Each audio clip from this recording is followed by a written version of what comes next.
Department of Health Region 10 may anunsyo ang dakong posibilidad nga dunay local transmission sa nagkadiiyang COVID-19 variant sa rehiyon. Samtang Valencia City, Bukidnon, natala ang labing dakong new COVID-19 cases sulod sa sakaadlaw.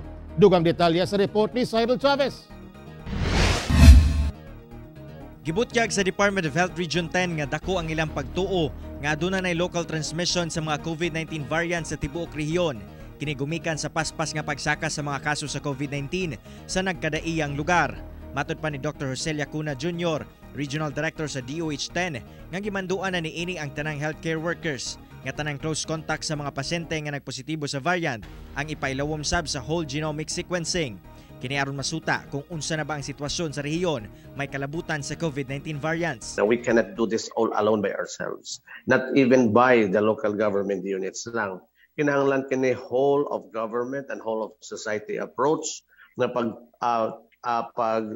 kontrolar nato sa spread of the transmission.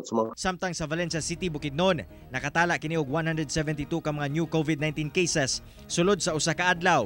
Nitong Agosto 20, kini ang pinakataas nga kaso nga natala sa syudad sukad nagsugod ang pandemya. Kasagaran sa mga bag-ong kaso ang walay mga travel history ug magbanay. Busa aduna na local transmission sa lugar. Nitong Agosto 21, 7 ka mga COVID-19 patient ang namatay sa Valencia City. Kung asa unom kanila, pulos mga senior citizen.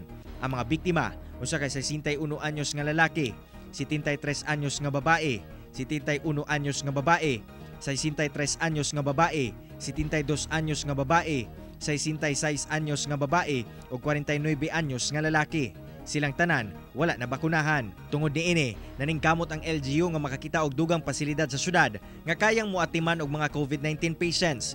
Nakatagdang himong COVID-19 facility ang kanhing German Doctors Hospital nga adunay 40 bed capacity.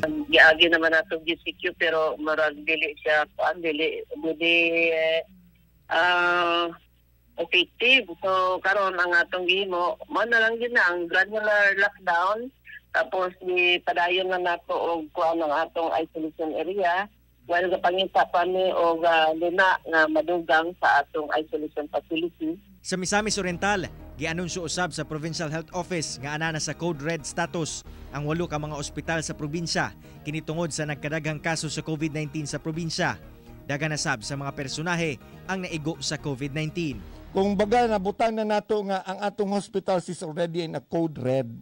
Kung mayuntag Code Red, wala na'y kabutangan sa atong mga pasyente. Kay kumuhingkag Code Blue, naapay kabutangan. Kumuhingkag Code White, nagpasabot ka na nga, libre kayo ang atong hospital. Ako, si Cyril Chavez para sa One Mindanao.